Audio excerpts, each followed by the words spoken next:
Hello and welcome to Youth in Agriculture, and like always, this is where I get to bring you informative stories of Kenyan youth who have found opportunities along the agricultural value chain and converted them into commercial enterprises. Today we are coming to you from Kenyatta Road, and this is in Kiambu County, where we will be talking about cherry tomato farming. And like we know, tomato farming is one of the most popular horticulture farming here in the country, which has a ready market both in the local and the international phase. So keep it right here on Youth in Agriculture. My name is Susan Mwangi.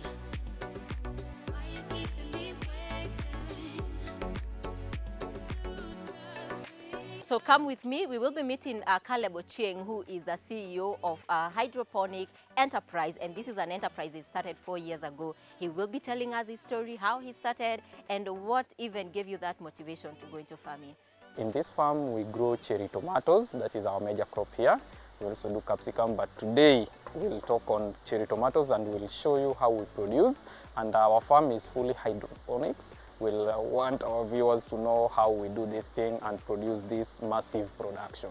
Karibu sana. Asante. But now, kama kawaida, before you even take us now to the depth of everything that, because I can see there is a lot of technology, there is a lot of integration, and you'll be educating us on that. But we want to know, where are you coming from with agriculture? Is this something you really wanted to do from the time you were growing up? Probably. I never knew that one day I'll be a farmer. I was a teacher, let's say some years back, and there was a program that came up, and we had some scholarship, and we were trained. We'll talk about it later, whereby after being trained, we acquired loans from Equity Bank, and this is where now we invested in, and that's how I started growing cherry tomatoes. How is it so far? Is this something you're proud of being in part of? I'm very proud. I started as an individual. Right now I'm running an enterprise, so I'm really proud of it. So where are you going to take us from here? So right now I'll take you to where we begin this work, and I'll show you how simple agriculture is.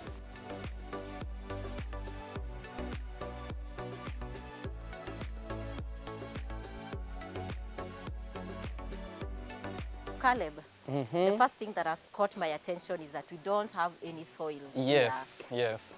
How do you do farming without soil? So this is a hydroponic technology. In hydroponics, we run away from soil-borne infection and also soil-borne pests, wadudu wenye wako kwa mchanga. So in this case, we use volcanic rocks, which we have around here.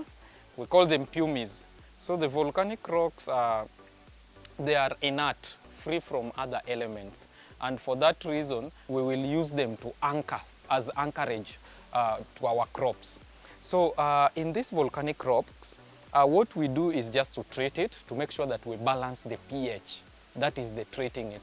So once we have balanced the pH, it is now ready to be used. We just plant our crops on them. And then feeding we do through fertigation, of course. So the work of the pumice will just to hold the plants and to make sure that the plants' rootings have been tightly held. Now, by use of the drip lines, we will feed our crops. And here I know you asked me many questions in your mind that how do they feed? Where is the food? Now, for our case, the food, we just take the normal fertilizers. We mix them on a proposed ratio to get all the 17 elements that the plant require. Now, after mixing the fertilizers, we dilute them in water. Now, that water which has elements or which have nutrients, we call it nutrient solution, is what we use to feed our plants. So our plants get their food from water. It wets the pumice, and then our roots, which is inside the pumice, will just feed directly from that. So as simple as that. Wow. And I'm interested to know, where do you get this pumice? This is what you call pumice now. Yes, This is the volcanic rocks. Yes. Where do you source them from? Volcanic rocks, we source them where we have in mountains where we have volcanic eruptions. For our case, we get them in Naivasha, Mount Longonot, majorly. What size is this greenhouse and how many crops will you be planting? So Plants, how many plants? Okay, in this greenhouse, it is 8 by 24 meters, and basically I think it can take 700 to 850 plants capacity of cherry tomatoes or capsicum. Okay. Yeah. So I know most of our viewers that normally follow this program, they want also, at the end of the program, they want to see if this is an opportunity they would want to tap into. Okay. And it's good that we also educate them on how does the costing look like. Now, for somebody who is already at this stage and thinking, how much would I require to set up this kind of a greenhouse, to set up, to get the volcanic rocks, to buy my plants, my seedlings, how much are we looking at? It's not much. To a farmer who have been doing greenhouse farming, you'll just make a normal greenhouse, which for the steel it will cost you between 200 to 300,000. That's depending on the size you will prefer. And then for the pumice, it is not that expensive. When you go there, it's something to do with 20 to 30,000 for the greenhouse, because pumice is also used as a buffer material up at the spaces whereby we don't grow the crops. You can feel it, the work parts. You can see that we have placed the pumice just to make sure that the greenhouse is dry, to avoid that wet condition that will bring fungal infection. That is good for a start, and also now when we come to harvesting, we also want to see how we are getting back our money. Okay. Because there has to be a return on investment, right? Sure. Okay, so where are you taking us from here? So from now, I'll take you to a greenhouse so that I will show you what we do to the plants, the crop husbandry, and all that we do to make sure that we get our returns that you've just asked for. Wow, I can see some ripe cherry tomatoes here. Yes, so this is one of our old greenhouse, although they look young because of the trellising that have been done here. We have different varieties that we grow here. We grow indeterminate varieties. So indeterminate varieties, these are crops that will take you long time when you harvest them.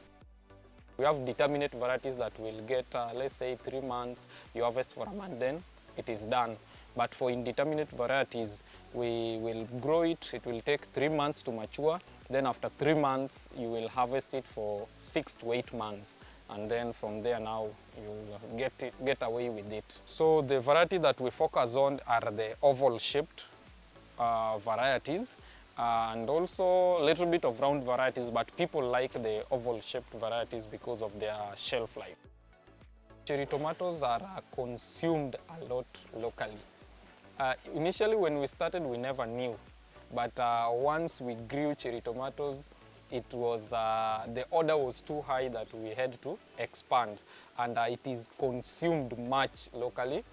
If you go to Carrefour's, Beyond Fruits, you'll find that there is a lot of packs of cherry tomatoes there, and by weekends there you cannot see them because they are consumed a lot locally. Some of them are being exported, and the main use of these cherry tomatoes is as salads. People use them as salads. We also sometimes did value addition to them, whereby we took them to Malindi, we dried them and grind them to cherry tomatoes powder, which is very expensive and it earned us good money. You don't have kind of that mentality that it will go bad very easily. So with that, cherry tomato powder also used to get us some cash. But for now, the market have widened up. We just sell it as fresh cherry tomatoes. You said that the cherry tomato has a good local market. Yes. And maybe if you can tell me what makes it a more unique, a more special variety than the other regular variety that you're used to in the market. Okay.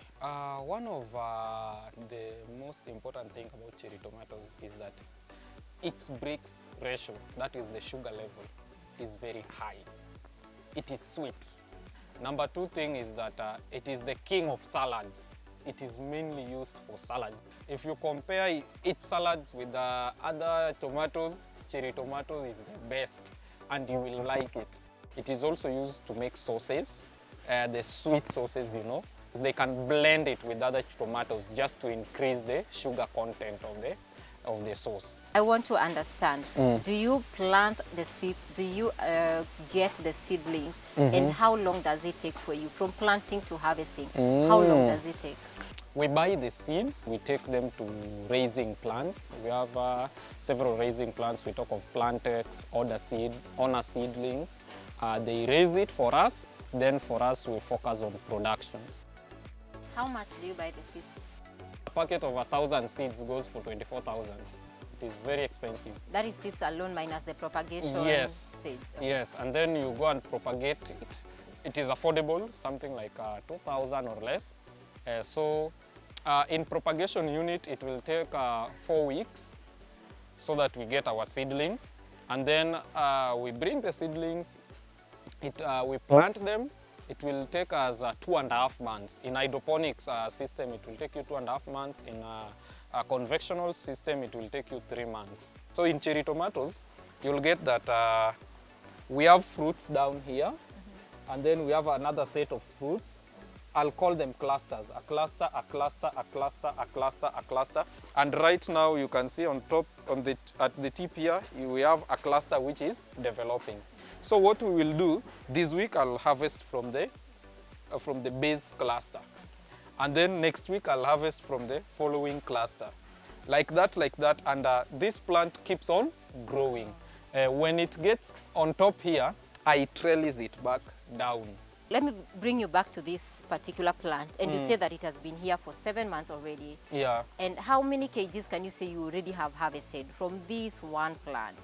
I've not done the math, but I have done tonnage, because I do 100 to 150 kg on a weekly basis in this unit. How much are you selling per kilo right now? Right now, we sell at between 180 to 200 shillings per kilo.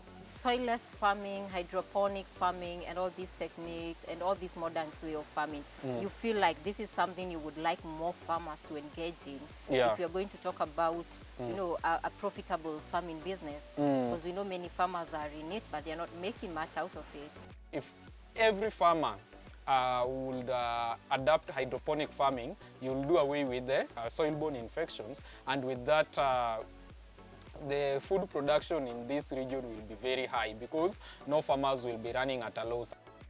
So Caleb, thank you so much for the information so far, but you know we still have a few more greenhouses, because we still need to understand more about the crop management processes. Yeah. Yes, but at this point we will be taking a short commercial break, but don't go too far, because there is still so much in store for you. This is Youth in Agriculture. My name is Susan Mwangi.